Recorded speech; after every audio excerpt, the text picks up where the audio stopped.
সবচেয়ে চিপেস্ট প্রাইসে street food খেতে চাইলে আমি চলে আসি আগারগাঁর এই নতুন রাস্তাটায়। নির্বাচন ভবনের সামনেই এই স্টলগুলো বসে, পুরো রাস্তা জুড়ে এক একটা স্টল। আমি এই দোকানটার সবসময় তাদের ডোসা, মাসালা ভাটুরা এগুলো ট্রাই করি। আমি অর্ডার করি 70 টাকা প্রাইসের একটা মাসালা ডোসা, যেটাতে দেখতে পাচ্ছেন অনেকগুলো আইটেম। এই আইটেমগুলো কিন্তু চাইলেই আবার রিফিল করা যায়। মাসালা ডোসাটা কিন্তু খুবই ক্রাঞ্চি অ্যান্ড তার সাথে যে কারিটা দেওয়া হয়েছিল এটাও খুবই ফ্লেভারফুল ছিল। অনেকগুলো আইটেম থাকায় ডিফারেন্ট ডিফারেন্ট টেস্ট কিন্তু এই মাসালা ডোসায় শুধুমাত্র 70 টাকা দিয়েই কিন্তু পাওয়া যায়। ওয়েট, তোমাদেরকে দেখাই আমি 70 টাকায় কী পেলাম। একটা ডোসা দেখতেই পাচ্ছ, সাথে কিন্তু এই কারিটা দেয় অ্যান্ড অলসো এই আচার অ্যান্ড একটু আলু ম্যাশ করা থাকে। আর এটা কিন্তু আমার অনেক ফেভারেট। এটা টক দই আর নারিকেল দিয়ে একটা রায়তার মতো করে এটা বানায়। এই দোকানটার নাম বিসমিল্লা ডোসা এক্সপ্রেস। সো ইজিলি তোমরা এসেই 4 রাস্তার মোড়েই পেয়ে যাবে। ডোসা খাওয়ার পর আমি যখন স্ট্রিটে হাঁটতে শুরু করি তখনই কিন্তু নানান ধরনের স্টলগুলো চোখে পড়ে। স্টলের কিন্তু ক্রেতার সংখ্যা অনেক বেশি, যেহেতু ফ্রাইডেতে দেখা যায় মোস্ট অফ দ্য মানুষই মিরপুরের আশেপাশে চলে আসে এই স্টলগুলোতে। অবশ্যই স্ট্রিট ফুড যেহেতু এত টেস্টি অ্যান্ড এত ডিফারেন্ট ভ্যারিয়েশনের পাওয়া যায়, তো এই রোডে কিন্তু আসলে সব কিছুই ট্রাই করার মাস্ট।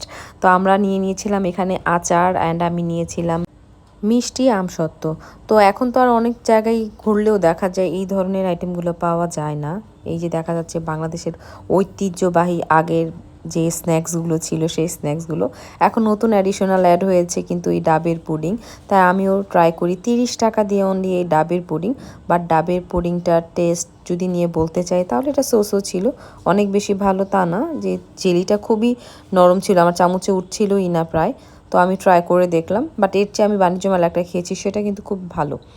এরপর আরেকটু সামনে এগোতেই দেখি যে অনেক ধরনের বারবিকিউর দেখেছি এই রাস্তাটাতে। ওপেন প্লেসে বারবিকিউর অনেকগুলো স্টল।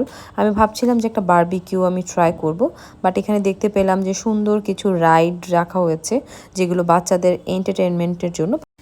বাট আমার কাছে এগুলো কোয়াইট রিস্কি মনে হয়, কেননা এটা কোনো পার্কের আন্ডারেও না, ওপেন রাস্তায়। কেউ যদি চাও ট্রাই করতে পারো, বাট আমি এটা ট্রাই করিনি। সো আরও যখন সামনের দিকে এগোতে থাকি তালতলা রোডটার দিকে, তখন দেখতে পাই আরও খুব স্মেল আসছিল খাবারেরগুলো থেকে, যে বারবিকিউগুলো করা হচ্ছিল, ফিশ বারবিকিউ। পাশে একটা জামের দোকান। সো আমি বাছাই করে ফেলি একদম আগারগা থেকে শুরুর আসতে যেই বারবিকিউর দোকানটা ছিল, এখানে কোনো নাম ছিল না, বাট বারবিকিউগুলো দেখেও খুব ডিলিশিয়াস মনে হয়েছে। অ্যান্ড চাটনিটা দেখে বিশেষ করে আমি চুজ করেছি।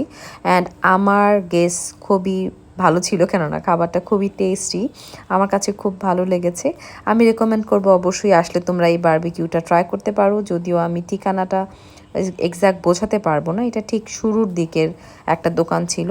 তো আমি এনজয় করেছি তাদের এই বোনলেস চিকেন বারবিকিউ। আমি রেকমেন্ড করব এটা ট্রাই করার জন্য। সো এই পর্যন্তই আজকের ব্লগ। দেখা হবে আবারও নেক্সট কোনো ব্লগে। সবাই ভালো থাকবে এবং সুস্থ থাকবে। আল্লাহ হাফেজ সবাইকে।